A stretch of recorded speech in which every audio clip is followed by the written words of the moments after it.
Afternoon. Same three guys as yesterday will not work. Alex Okafor, Colin Saunders, and Charvarius Ward. Everybody else will practice. I think we have Coach Spags coming up next.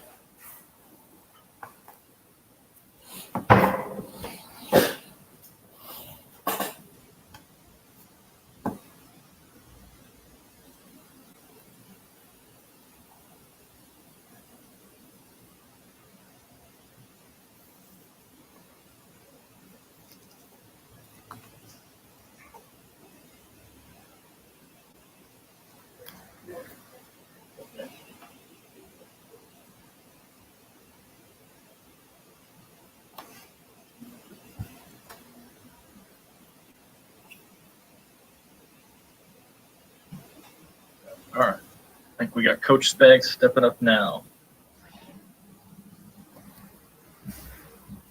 There he is. Hey, Coach, can you hear us okay? Yeah. I'm getting all my mask and shields off here real quick. All right. Let us know when you're ready. Huh? We ready to go? Yep, I'm ready to go. I'm open. Fire away, guys. All right. Let's start with Adam Teicher. Go ahead, Adam. Hey, Steve, how you doing today? Doing great. Doing great. Good. Your depth at your interior defensive line positions and corner look like they're going to really be tested on Sunday. What are your thoughts about your depth there and how you felt like some of your new guys did at those spots, particularly Snead and Tershawn Morton? Yeah, I tell you what, very encouraged by what those guys did last week. I mean, look, they were thrown in the fire. We had planned to play LJ quite a bit, and obviously Turk had to hop in there with the injury. Looking for those guys to continue to step up. We're going to have to get some other bodies in there. I thought Rashad Fenton did a nice job jumping in there last week. So those guys have gotten a lot of work this week. Certainly we'll get a lot of work through the rest of the week, and hopefully they can step up and play well. Next to Herbie. Go ahead, Herbie. Hey, Coach. Good morning. How are you? Hey, obviously, when you prepare for that, when you prepared for the Chargers' 2 games last year, you had to deal with Phillip Rivers and Melvin Gordon. This time around, it looks a little different. What are you seeing after you saw their tape against the Bengals, and what are some of the challenges against Tyrod Taylor? Yeah, I was with Tyrod in Baltimore, and I got extreme respect for him. He's a premier athlete. Now I know he's been in the league for a little bit, but I respect his athletic ability, what he can do when he tucks the ball down, how he can extend it down. I've seen it in practice. I've seen it in games when he was in Baltimore. And at Buffalo. Got a lot of respect for him. What I saw last week was a team that came out in the second half and decided that they were going to win that football game by running the football. And I thought they did it really, really well. That was impressive to me, the way they won the game, the way they hung in there. And I got to listen, they've got weapons. We know that. I have respect for the quarterback because I've been around him. So I know that our guys feel this. It's going to be a heck of a challenge. It's early in the year, and we need to find a way to win a divisional game. Go next to Pete Sweeney. Go ahead, Pete. Good morning, Coach. I was curious, what gives you confidence in this unit that if Charvarius is unable to go in this game, that you guys will be all right there for as long as he needs to sit? Well, I mean, look, obviously Rashad and LJ, if they have to go out there and play corner, haven't had as many snaps as the guys we've had there before. It's good that LJ's got a game under his belt and that Rashad got out there a little bit and played a little bit last year. I think the other 9 guys need to step up. We need to help them here and there. We need to make sure that the quarterback's not sitting back there with the ball too long. That's where our D-line comes into play. And, I got to call certain things to help those guys out. So all that in mind, hopefully we can wrap it up into a good package. And certainly all 11 of us have some success, but make sure that those guys have it too. Let's go next to Sam Mellinger. Go ahead, Sam. Hey, Steve. I'm wondering, with Frank Clark specifically, is that the best that you've seen him get off the line of scrimmage since he's been here? And I'm just wondering if that's just simply health or whatever. Do you feel like you have more options, not just Frank, but some of those other guys being healthy, more options to get to the field? Yeah, I mean, the health is huge, and losing Alex hurt us a little bit, and I think it always does because he's a guy that does a lot of different things for us. But getting to your point on Frank and the takeoff, I thought he did a great job of whatever he was picking up. And listen, pass rush and D-line is all about get off, especially on third down or those passing situations. And I watched Frank yesterday work on that off to the side while we were doing one-on-one against the O-lineman, and it wasn't even one of his reps. He was over there working get-off. So I think he realizes how important that is, and I agree with you. He looked pretty good at it last week. Let's go next to Seren Petra. Go ahead, Seren. Coach, I know Frank Clark and Chris Jones were getting a lot of the conversation about the pass rush and everything, but it looked like, they'd pretty much been just set free, like go get them. Like, and with a running quarterback, and Tyrod Taylor is a guy that can have wheels, that opens up rushing lanes. They weren't there. Can you explain why you were so effective? The other guys, right, around Chris Jones and Frank Clark that maybe did the not so glorious, sack pass rush part that enables them to be able to maybe not have assignment sound stuff they've got to worry about and just go hell bent for the quarterback. That's a really, really good point. And I think a name that gets lost in the shuffle here is TK. He's all over the place and helps us out tremendously. I thought one of the things the guys did last week in those passing situations was that they were, when we talk about relentless in their pass rush, I always tell them that pass rushers keep rushing the passer. There's so many times in the league, whether you're sending 4 or 5 or whatever it is, that if they don't hit their first move, they tend to back off. And lo and behold, the quarterback ends up stepping up right in that area he would have been if he kept rushing the pass. But I thought all of those guys did a really good job of that last week against a quarterback that can be a real problem. Now, we got the same challenge this week with Tyrod. So hopefully we can close a couple of those lanes and make sure that he doesn't hurt us with his feet. And listen, it won't be the exact same game plan. We like to change things up, but I'm hoping that in those instances they can perform the same way that they did. You bring up a good point about how relentless they were, and sometimes the other guys don't get the credit because it's the guy that gets the final stat. Sometimes the other guys are the ones that make it happen. And just as a follow-up, one of the guys that got in there, we talked about Dana throughout coming through training camp and everything. Yeah, I know Michigan played him a little bit inside and everything, but is he? And I know Brett Beach and the scouting guys do all the scouting, but I'm sure you looked at some tapes and gave an opinion on him. Does he surprise you with his athleticism and quickness? Because it seems more than what he had at Michigan. Yeah, and not really. Maybe I'm not surprised by it now because I saw it in training camp. I've told you before that Coach Daly and myself were thoroughly impressed with him right from the beginning, Zoom meetings, the whole thing. And then when he came out here, he's a real pro for a young guy. Listen, we all know his story. He was at a smaller school. He transfers to Michigan 1 year, finds his way in there and plays a lot. And now he's kind of excelling here. And he's kind of mixed in real good with our guys. And we're happy we got him.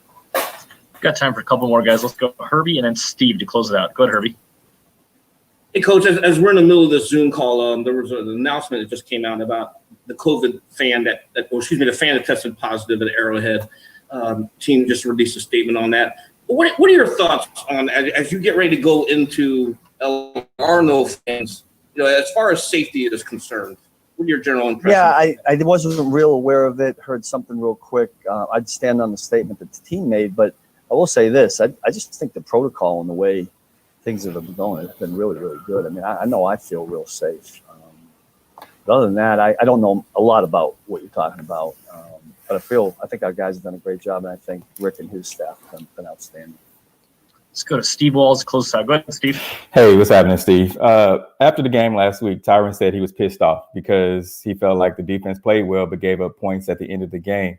What was his message to the team at the end of the game, and what does that say about your leader, about the leader of your defense being not satisfied with just getting the win? What it says to me is he thinks like I do. I felt the same way, and look, but you don't want to sour the fact that we won a football game because it's hard to win in this league. But I'm with him 100%. I think when we get to that point where we can close the team out, I'd like to be able to do that and not let it get back to whether it was 2 possessions or whatever the score was, especially when Patrick and the guys on offense are putting points up there. I agree with him 100%. I value his leadership, and I'm glad that he feels that way. And I think most of the guys are the same, to be honest with you. But they'll follow his lead, and hopefully we can step it up. And I mean, we all thought we played just okay last week defensively, to be honest with you. I'm glad we won, and there was a point there where it was 31-7, so it looks really good. But we'd like to play better. Coach, we really appreciate your time today. Thanks. You got it. Thanks. All right, guys, we got Coach EB coming up next here.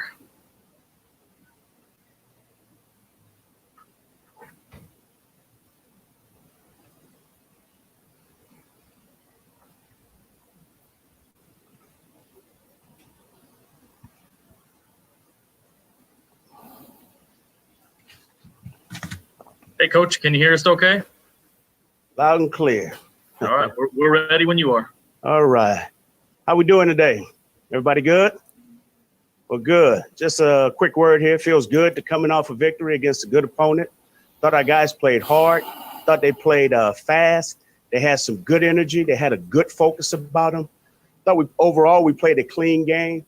But however, we need some things that we need to clean up, that we need to improve upon to help us throughout the course of the season. So with that said, fellas, I'm all ears. Let's start with Pete Sweeney. Go ahead, Pete. Hey, morning, Coach. I was curious in the last game, just how important do you think it was for your entire campaign to say, all right, we're establishing the run. Not only can we beat you guys through the air, but we can do this thing on the ground as well. Well, it's always good to establish the run game because it opens up a lot of different things, especially with the quarterback that we have and the receivers that we have out on the perimeter. I thought the young kid did a heck of a job, but hats off to the guys up front. Our O-line did a hell of a job of keeping Pat clean. They did a heck of a job of blocking in the run game. Kudos to our tight ends and our receivers downfield as well. The kid did a very good job. There's some things and some reads that I know that he missed that he would want to take back. But those are the little things that's going to help him to grow as we continue to move forward in the season. Let's go to Sam Ellinger next. Go ahead, Sam. Hey, maybe a bit of a follow-up to what Pete just asked you, but up front, you guys just look to do such a good job up there. I'm just wondering what you see different up there. Is it more than just, obviously a little bit personnel, but it's more than a simile? How do you guys see those guys working up front different than last year? Well, I just think that having his time together, Coach Heck has always done a great job of getting these guys to play. Obviously, Fish came out. I mean, he's a veteran that's been here for a number of years. Mitchell Schwartz stood up, did a hell of a job. I mean, Austin Ryder, those three have been playing together for a while now. And then now you bring Wiley back in the mix, and now you bring KO. So these guys do a heck of a job of playing for one another. They do a great job of communicating with each other. They just have a good chemistry. And so when you have that combined with a unique runner as we have a chance. And then, like I said, out on the perimeter, we have unselfish football players. Those guys get it. They understand that, hey, it's not about the personal stats. It's about whatever's going to help us to accomplish the goal. The goal is always to win. How are we going to get that done? I have to make sure that I'm doing my part when called upon. If that means I got to go block downfield, then I have to go and block downfield. That means I got to run X amount of routes. Then that means, hey, I got to run my route to perfection. But those guys play for them. That's what makes this team special. Let's go next to Adam Teicher. Go ahead, Adam. Hey, Eric, how you doing today? Doing good. Adam, how you doing? Good. Have you identified the things maybe you guys did wrong when you were trying to run the ball in those goal-to-go situations from the other night? And also, this was really the first chance, other than a little bit in training camp, where you got to see Clyde running the ball in those short yardage situations. What you think of him as a short yardage goal line type runner? Well, first of all, I'm going to say this just because I coached the position for a number of years. Clyde got to do a better job of making those guys right. And he understands that. He has to be disciplined and sound with his footwork. And he saw that. And I know he's, if anything, he's probably the most critical person of his own performance. Although it was a good performance, he knows he left some things out there on the field that could have helped us to be better. So there's some things in those areas that he can help us. And he understands that. He's working on that. And Coach Dielen's doing a heck of a job of cleaning all that stuff up. But also, too, like I said earlier, these guys have a good chemistry and a good feel for one another. Everything starts up front, regardless of what side of the ball you're on. On our side of the ball, those guys understand that with them, we can accomplish a lot of things, whether it's in the pass game or in the run game. If we're struggling up front, it makes for a tough day. Let's go next to Sam McDowell. Go ahead, Sam. Hey, Eric. Hope all's well.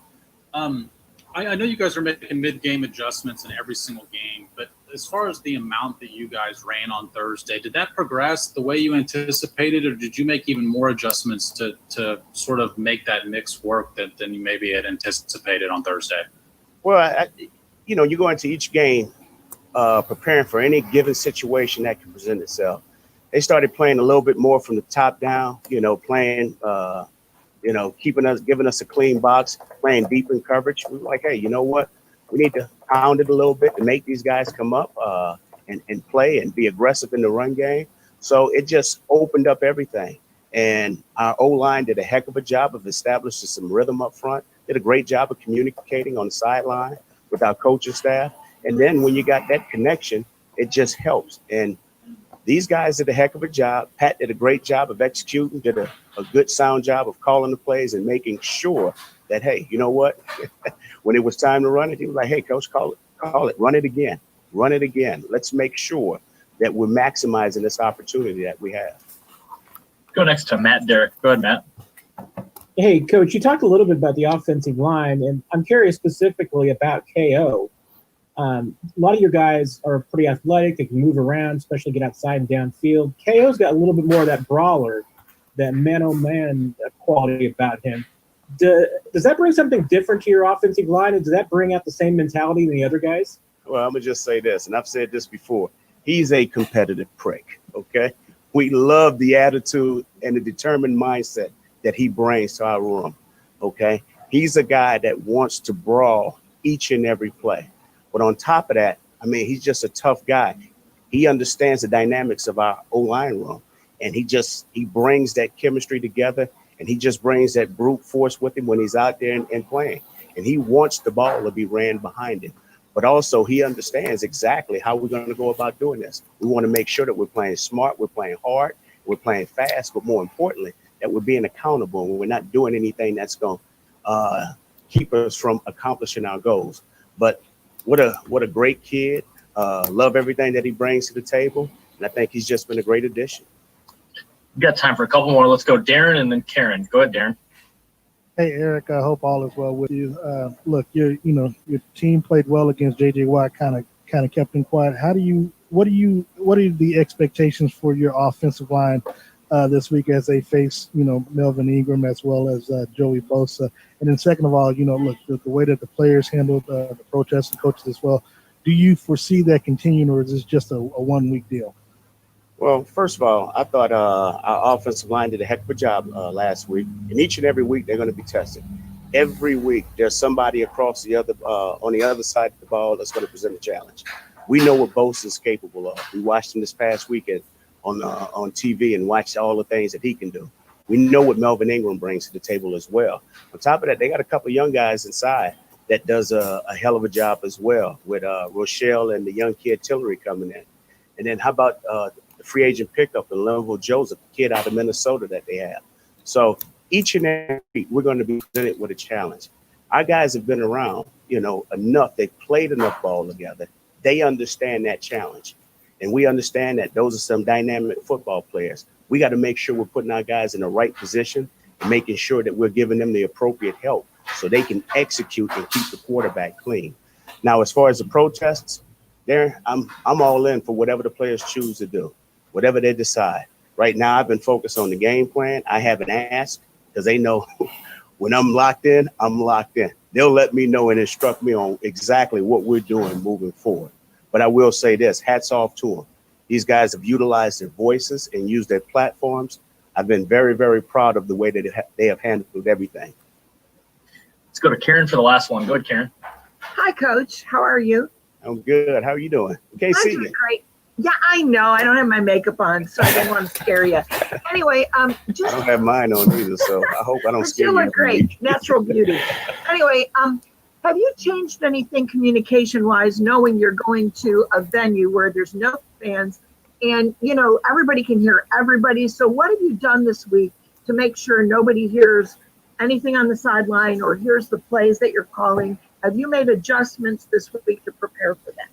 Well, I think more than anything is just using our inside voice a little bit more to help us. But I think we just got to make sure that Pat is keeping the huddle a little bit deeper and away from the defense.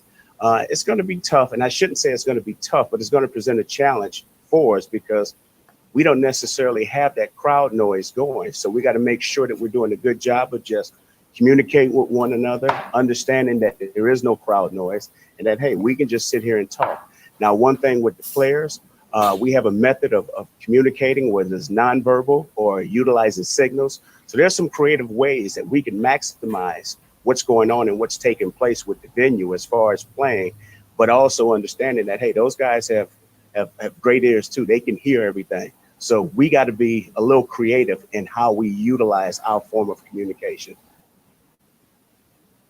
Coach, we really appreciate your time today. Thanks for joining us. Thank you. You guys take care. Appreciate you.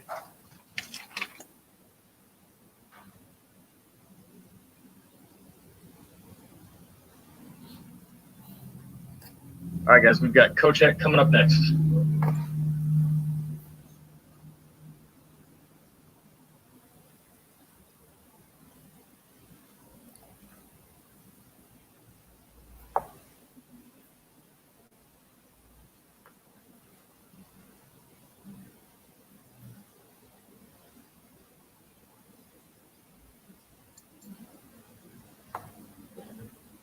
Okay.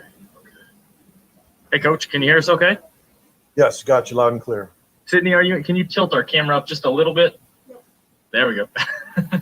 All right, there we go. All right, Coach, well, we'll start off with Matt Derrick first. Go ahead, Matt. Hey, Coach. Good afternoon.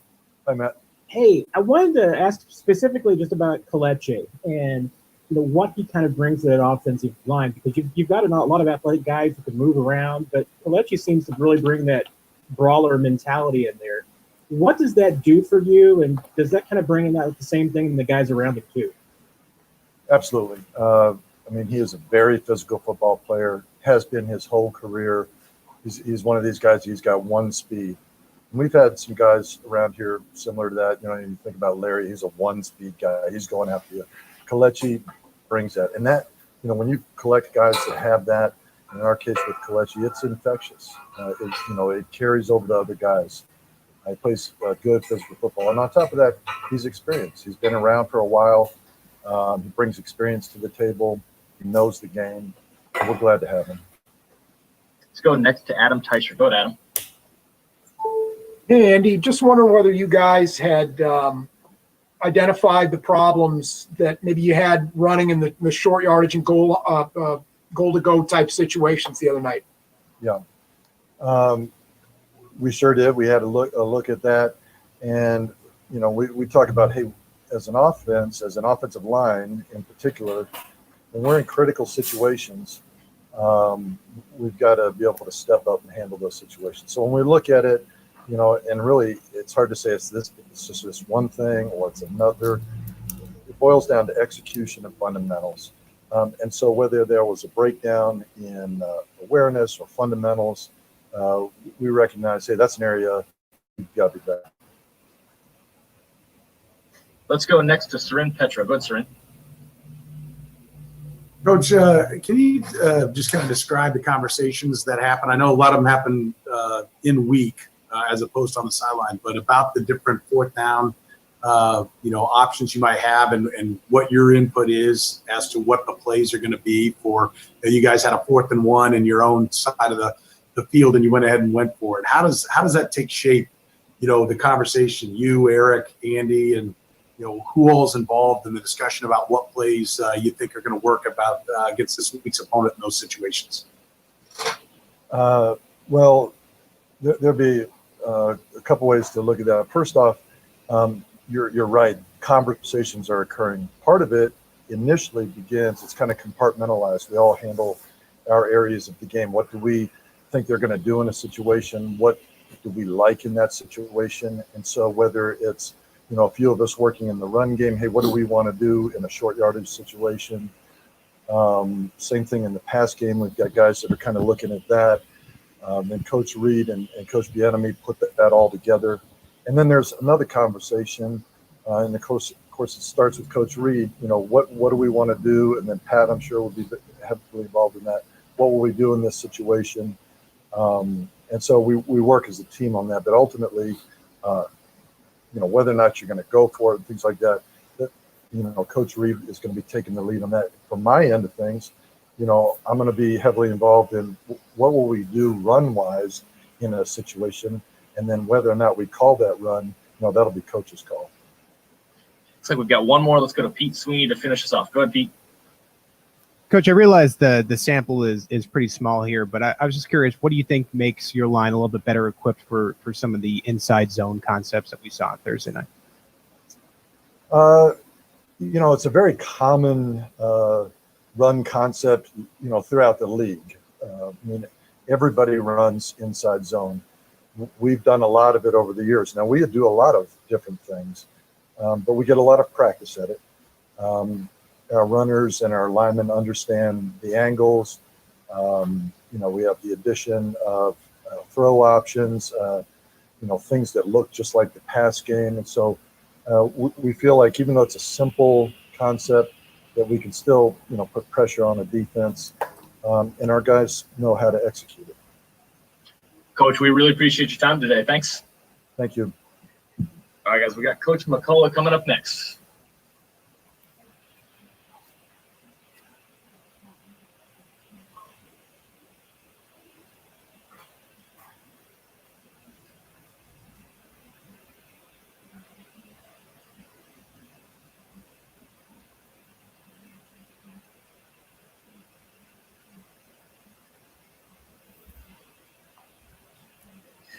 All right, guys, we got Coach McCullough stepping up now.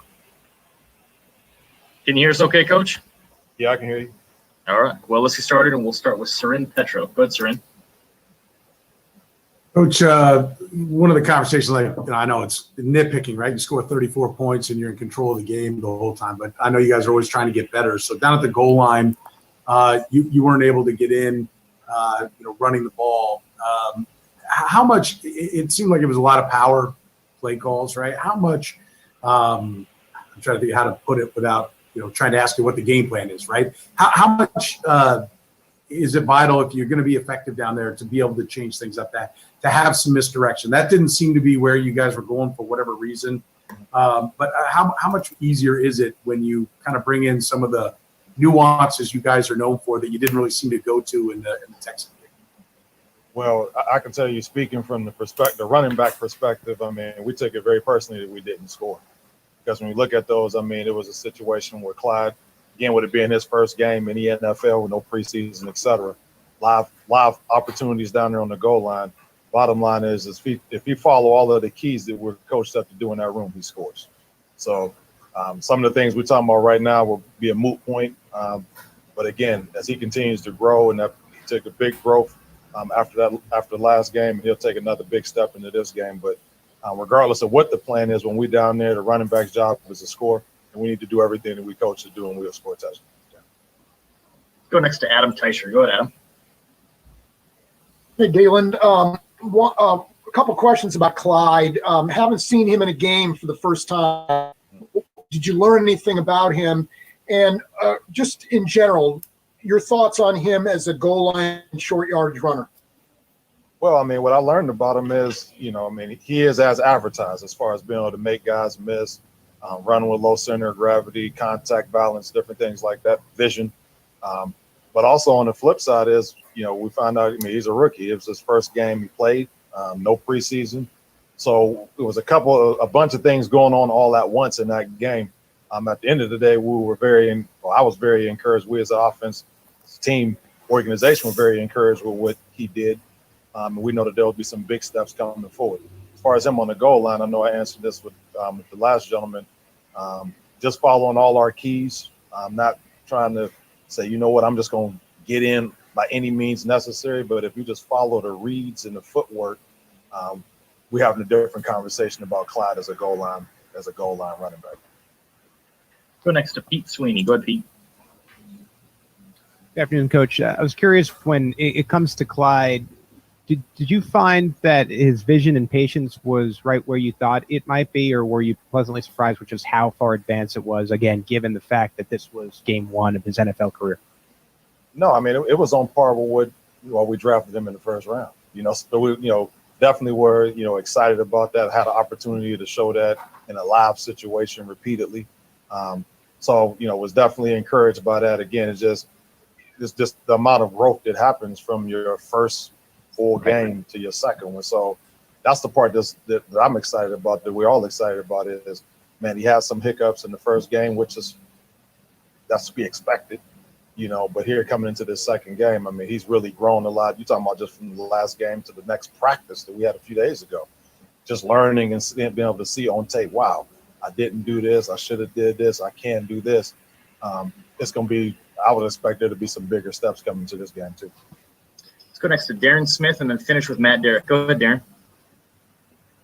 Hey, Coach. First of all, thank you for doing this. Look, you've had a chance to coach Kareem Hunt, Damian Williams, obviously Spencer Ware, along with Clyde. Now, that being said, they've had some great games and what looks to be, promising careers underneath you. Talk about that if you will, but also should we start mentioning your name as an offensive coordinator down the line? Is that something that you would hope to move to later on in your career? Yeah, just speaking about the first thing you said, man, being blessed to be able to come here to the Kingdom and have some great guys in college and be able to bring that knowledge here to the NFL with Kareem and the list of guys that you said. Very excited and was happy about having that honor to do that. Hopefully take those guys and advance them as players since they've been here, what we had them. Being able to have that same opportunity with Clyde is definitely in effect right now. I knew of Clyde, knew his running back coach coming out of college, and I'm excited to have him and what he's going to ultimately do. I think game one, we got a chance to preview into what that can be, keeping him level-headed, moving forward, trusting the process, and continuing to get better. To go to your second question, heck yeah. We're all in this, to win. I'm in it, obviously to win, have impact on the players that I coach, develop relationships, but you want to continue to advance yourself professionally also. So, yeah, being an offensive coordinator and moving on to a head coach is something that, I can envision for myself. But, in the meantime, man, I'm just going to control what I can control and have these backs ready to roll here in a few days. Let's go last to Matt Derrick. Go ahead, Matt. Hey, Coach, thanks for the time. I actually wanted to ask you about one of the guys that your group runs behind with Kelechi Osemele, because the EB called him a competitive prick a little bit ago. And I'm just wondering, what is it about, having a guy like that that's a brawler that helps out in the run game? And does having a guy like that you're, as a running back, you're running behind, give you a little bit of extra juice? Yeah, it does. I mean, because, he's just a nasty guy up front, and he's going to do whatever it takes to move his man off the spot. And ain't nothing like doing that to a guy who obviously don't want to be moved, so you gravitate towards that. I mean, the whole offensive line, those guys are all gritty, grimy guys inside. But, he comes in with a next level of grittiness that definitely is something that the whole offense feeds off of. But as a runner, running behind that, man, you love it. Coach, we really appreciate your time today. Thanks for joining us. All right, thanks. All right, guys, we've got Coach Daly or Coach Madison next. Hang tight.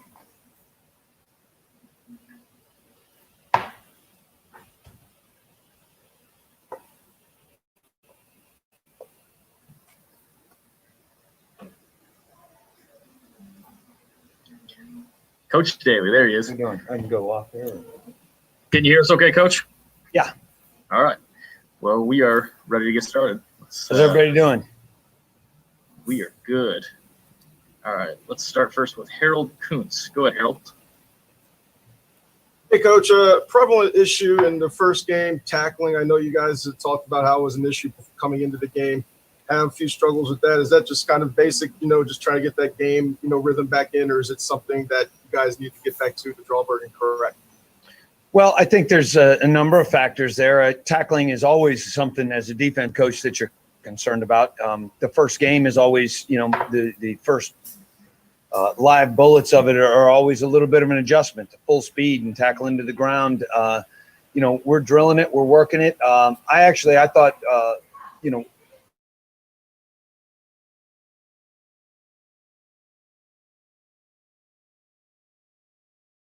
that's, part of who that guy is in terms of Deshaun Watson. And we're going to face a similar challenge there this week. And, we're going to continue to work on it. And obviously we don't want any missed tackles. And we're going to work in practice to try to achieve that goal, understanding we may fall short, but we're going to continue to coach it and work it and drill the fundamentals of things.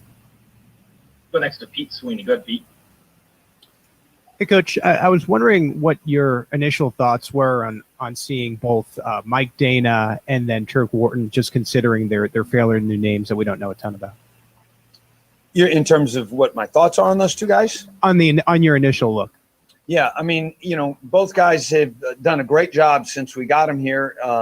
They work hard. They come in every day. They're very smart. They take great notes. They've got a business-like demeanor about them that I've been very impressed with, both of them, to be honest. They're mature individuals for rookies coming into the NFL, in my opinion. It's been a lot of fun to work with them. It's been a lot of fun to watch them develop. I'm excited about what they're going to continue to do and where they're going to continue to go. They're two fun guys to coach. And, I expect them to continue to improve based on what their athletic skill set is and then what they bring to the job every day in terms of their work ethic and their dedication. We've got two more hands up. Let's go, Matt, Derek, and Seren to close out. Go ahead, Matt. Hey, Coach, I wanted to ask specifically just about tackle and inside. With Derek still dealing with that ankle issue in the offseason, and now it looks like you're going to be without Colin for a couple of weeks. Just how concerned are you with the depth inside there? And, could we see more of Tershawn and even like a guy like Braxton Hoyt coming up from the practice squad this week? Yeah, I mean, I think there's a lot that remains to be seen there in terms of how that all plays out. But we've got some options there, and I honestly don't know that that's a great concern to me. My thought process is we're going to prepare each and every one of the guys, whether they're on the roster, whether they're on the practice squad, to play each week. And that's my expectation for those guys, is that they're prepared and when called upon that they're going to step up and perform. And we've spent a lot of time doing that, all the way through the off season and through training camp. I expect those guys, if and when called upon, whoever that may be, Tim Ward as an example, Braxton as an example, Damone Harris, Taco Charlton, guys that didn't necessarily play in the game a week ago. That's a very fluid situation, week in and week out. And that's my expectation for each and every one of those guys, that they're going to prepare and be ready to go. And if they're called upon, that they're going to go out and perform at a high level for us. And I've got confidence in every one of those guys, and I feel good about the depth that we've got. I think that's a great credit to our personnel department and the people that they've brought in. I think it's a great credit to that group of individuals in terms of the way they approach their business on a day-to-day basis. Go to Seren with the last one. Go ahead, Seren. Coach, I know Frank Clark and Chris Jones had big days getting after the quarterback, right? But also, you can see that the other guys are maybe taking care of the dirty work, right? The assignment sound, the containment, making sure that there's not a wide open lane so that those guys can just do what they do and get after it. Overall, is that a tough sell to guys, right? Like, I mean, the big paydays come for guys piling up sacks, right? But is that difficult to get those, sometimes, maybe not on this team. And I'm interested to hear what you think about the guys you got now and how guys like Spagnuolo and those guys will do those kind of things. But maybe in the past, have there ever been times where you've had a hard time, guy, trying to do the dirty work so that maybe somebody else gets the glory? Yeah, I mean, that's a fair question. I've always looked at it in these terms, that speaking to pass rush specifically, okay, pass rush is consistently good. Pass rush is not one or two individuals. It's not one guy beating one-on-one rushes. It's 4, 5, 6 guys, whatever you're bringing in terms of number of rushers. Maybe it's 3, maybe it's 2 at times, but being coordinated in what you're doing and being on the same page with the plan. And not necessarily, listen, if we do that consistently, we will consistently affect the quarterback, and the sack numbers will be where they are. And I'm not necessarily concerned about who gets them and who gets the credit for them. The ultimate goal is that the Chiefs win.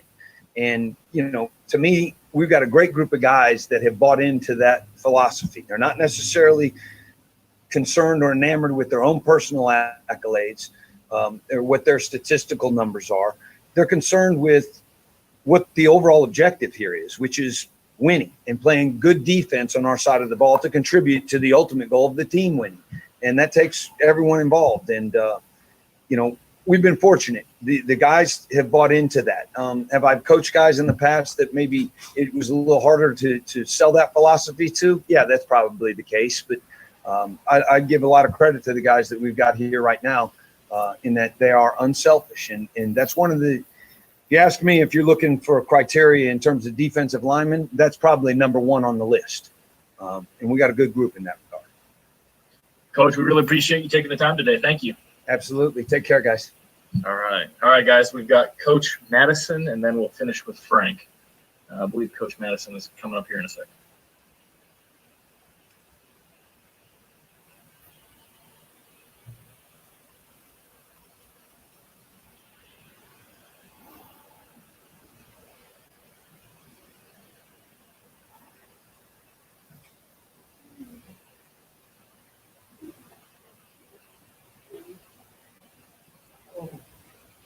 Hey, Coach, can you hear us okay? Yeah, I'm good. Thank you. All right. Well, if you're ready to get started, we'll start with Blair Kirchhoff to start us off. Go ahead, Blair. Hey, Coach. About L'Jarius Sneed, I'm wondering about his evolution with the team since you first saw him, and I also want to know about him in the meeting room. How has he impressed you there? Well, when you look at Sneed, I mean, coming in, that's the reason why we went out and got him. You know, he's able to run. He's tall. He's long. And, you know, you look at our corners from last year, you know, he just fit that mold. But, you know, it's been a transformation for him, you know, understanding the speed of the game from college, coming to the pros and not really having any OTAs in quarterback school.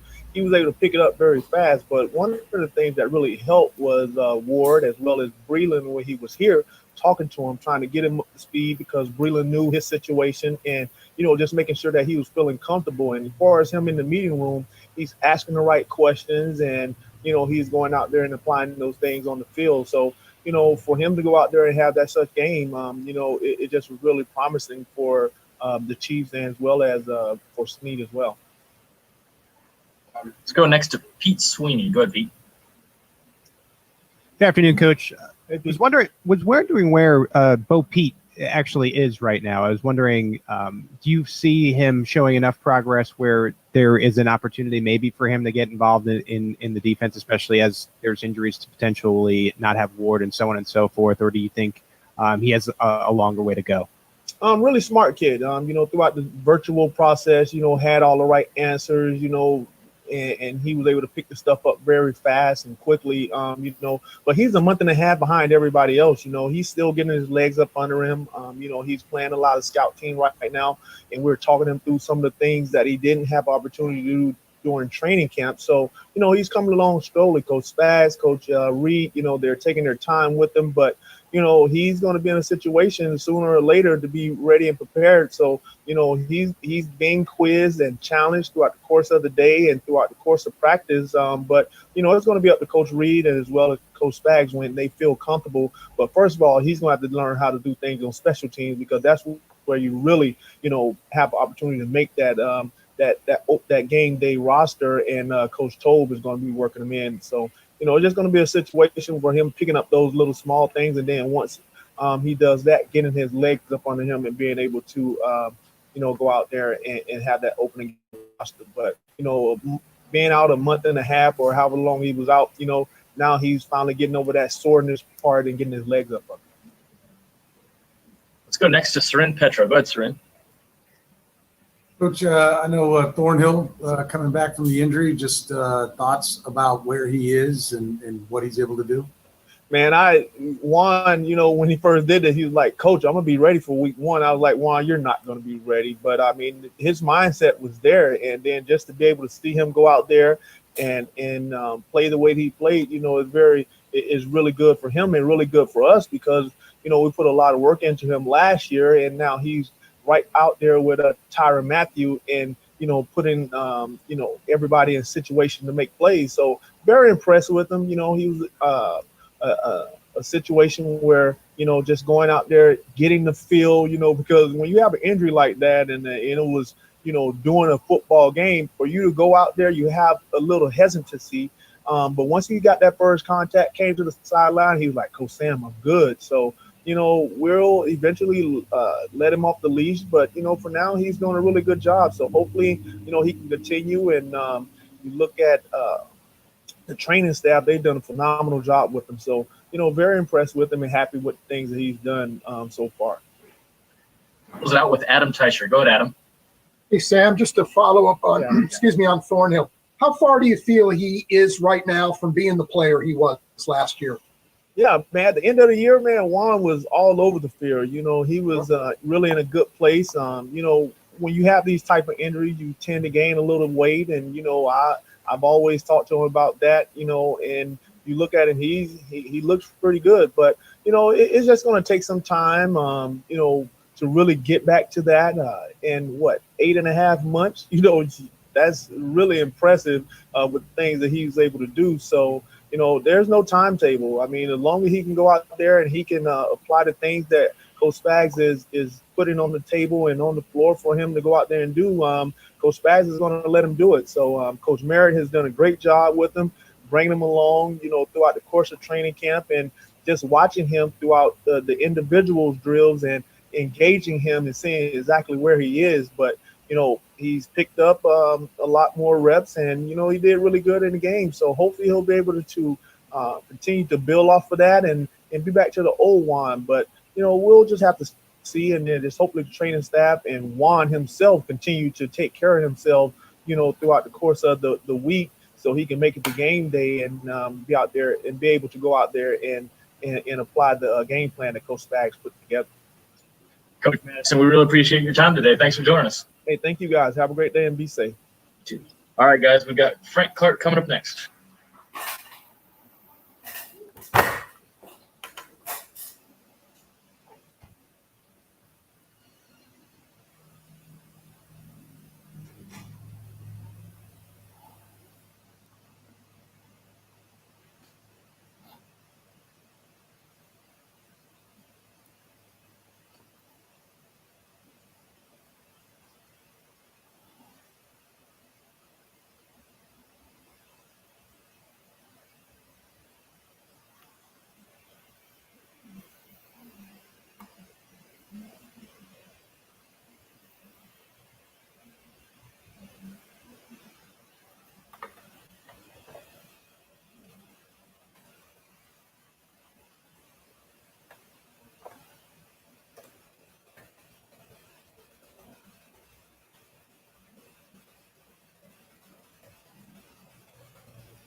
All right, guys. I see Frank walking up now.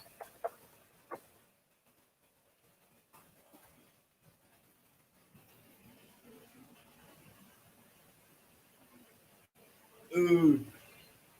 Hey, Frank, can you hear us okay? Yes, I can hear you guys. Thanks, Frank. Let's start with Sam McDowell. Go ahead, Sam. Hey, Frank, what's up, man? What's up, Sam? How you doing? Good.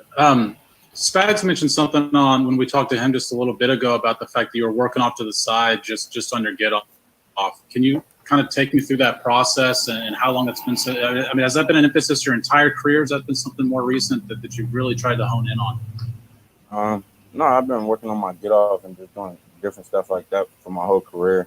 Really, I kind of picked up the habit back in the day. I had a defensive coordinator in college, Greg Madison, and he kind of got my position as well. And he kind of taught me a lot of things. Just throughout the course of a practice, your hips get locked, your hips get tight from you being on the field working to in between reps and stuff like that. So I do stuff like that just to stay loose, constantly just training my mind, training my body. That repetitive, muscle memory, just getting off the bar and just standing on top of those things like that. Let's go next to Adam Teicher. Go ahead, Adam. Frank. Oop, try again, Adam. Yeah, Frank. We good? You guys hear me? Yeah, I got okay. it. I'm wearing this hat just for you today, by the way. Oh man, I said it's terrible. You sure looked the other night like you feel better physically than maybe you did all of last season. Is that accurate? Or if you did eventually feel like you do now, was there a point maybe a line where you can draw where, hey, this is where I started to feel this way last year? If that makes any sense. Yes. Yeah, that's true. I am feeling better. Like I said, our staff here did a great job, and just me coming back in from our off season, just figuring out, getting everything corrected, getting all my correctives and stuff like that in order so that I could start this season off fresher than I did last year. Also, just getting through camp. I started off camp a little sick, but was able to come back, midway point and finish out camp strong and just get my feet under myself. And that was my goal, just to start the season healthier than I had started the past previous years. man, say dating back, 3 years ago, it seemed like I started every season with a different injury, whether it was an elbow or, whether it was a neck or whether it was, this or that. It was just something different. And, just to start this season off and, continue to go into the week strong and continue to be out there with my guys. It's dope, man. Seeing the results and, being able to just be out there and compete and, talking my stuff like I do, man. Let's go next to Harold Kuntz. Go ahead, Harold.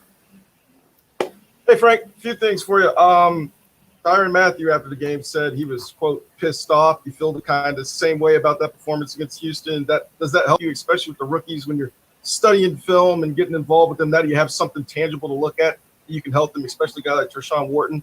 And also want to get your thoughts on Arrowhead Stadium now officially being a polling place location, and what do you think of that? Oh man, it's dope. We encourage everybody to get out there and vote. That's one thing we've been kind of pushing since, pushing the narrative on that since we've been back in the building. And more than ever now, our each vote counts, but more than ever, it's so important for us to get out there and vote and cast our ballot. But pissed off, man, that's the that's the word, man, because you pride yourself on stopping the run, finishing games strong as a defense. And I feel like we stopped the run for the most part. Let a few at the end of the game get away. Deshaun had a few scrambles, as we was rushing the passer when the game was, obviously in our hands. But it's just finishing games. We give up 2 touchdowns, I believe, in the fourth quarter. When the guys we had them held to 7 points at that point. And just finishing the game, finishing drives, not letting them those extended drives where you can get off the field, on the first series, and then you let them extended, then it stands to a touchdown, stuff like that. We had some good signs. No penalties on defense, stuff like that. So it was some good signs out there. It wasn't all bad. It wasn't as bad as I feel like last year. Whereas you get a team coming here into Texas and they obviously look way more prepared than us, and it just takes us having to fight and get it out the mud basically. Always going to be a competitive team. Got a great quarterback over there leading them, Deshaun Watson, the escape wizard of the NFL. You know what I'm saying?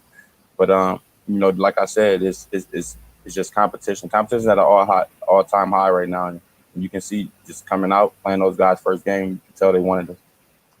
Go next to Breland Moore. Go ahead, Breland.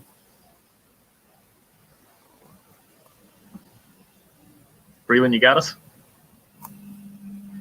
All right, we'll come back to you, Breland. Let's go to Pete Sweeney. Go ahead, Pete. Frank, I just have a general question for you. We know that you love to rush the passer and stuff the run, but how much pride do you take in your ability to drop back when that is the call? I'm really a DB in my spare time. My coaches stuff all the time, Back in the day, I used to play a little bit of DB, so, my hip's still good. I can still open up, the hips, eyes, hands. That's what you need as a DB, So, my coaches, they gave me the verification, let me know I had everything that checked out. And, I got to work on my back. I'm going to get with today after practice. I'm going to work on my back pedal a little bit and driving out of that. It's all in my offhand jam. I got to work on my offhand jam a little bit. It's tight end this week. Think he's going to run some routes on me. Let's give Breland a try again. Breland, can you hear us now? Uh-oh. All right, Breland's out. We're going to go to Seren. Sorry, Breland. Frank, I'm just curious, get a player's perspective on this. The NFL released their testing numbers, and it's remarkable how low the positive tests are. I think it was 2 players this week out of all the thousands of tests that have been given, and even the support staff, the numbers are really low. Michigan obviously wasn't going to play football. Big Ten announced they're going to go back on October 24th. You've been through a big-time football program. Like Ed Orgeron said, most of his players had tested positive. Why? What do you think is, having lived through that, is the problem with college being so unsuccessful, where you guys in the NFL have been incredibly successful as far as avoiding the virus? I mean, I feel like the biggest thing is just like in the other places, just how you control it after you leave. The controlled environment. And you can be put into a place of work where they're doing an excellent job of making sure we're safe, making sure we socially distance, and you get outside of that. You go home. You want to go out to eat, go to restaurants. You want to go, do different things like that are still open, that they might not be practicing their social distancing efforts as aggressive at these places. So that's where you fall in line. You find guys get into a little bit of a situation there. Even with us, we've been told, just to kind of, watch out how, where we going out to eat at, because you start to see as people get more relaxed with the COVID stuff, you start to see seats get a little bit closer. You start to see people communicating a little bit more. You start to see masks dropping and stuff when people are around each other, and that's where it's going to start. And we'll never really be able to get a grasp of it until we all buy in. It's a team effort. Everything in life, doesn't, it's not just football, basketball, and hockey, stuff like that. It involves a team. It's stuff that's going on in our real world that involves a big team effort as well. Close it out with Karen Kornacki. Go ahead, Karen. Frank, I just want to ask you about Tyrod Taylor. Usually you guys are used to seeing Phillip Rivers when you play the Chargers, but now you've got Tyrod, and when you see him with this particular offense, what are some of the things you've been noticing about him? He's a veteran, so everything that he understands systems, he understands blitzes and schemes, and he's very familiar with of course different players on our team. I know I played him when I was back in Seattle. I played him a few times when he was in Buffalo. Even now, he's with the Chargers.